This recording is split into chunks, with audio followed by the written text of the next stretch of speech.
Hello hello guys, म चाहिँ अब घरबाट माछा फर्मतिर लागेँ।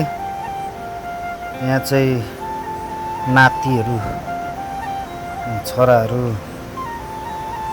बसिरहेको छ।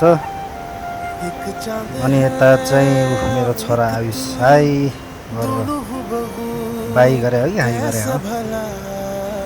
अनि हाम्रो चाहिँ बाटो यस्तो छ। यो चाहिँ मेरो घर आउने बाटो, यो चाहिँ मेन बाटो, शाखा बाटो निस्क्यो। बाढीले गर्दाखेरि बाटो अलिक खराब छ। यहाँनिर ल कसले केरा काटेर त्यसरी रोडमा फ्यालिरहेको छ। केरा चाहिँ लगेछ। बाँकी भिडियो चाहिँ पार्ट 2 मा है गाइज।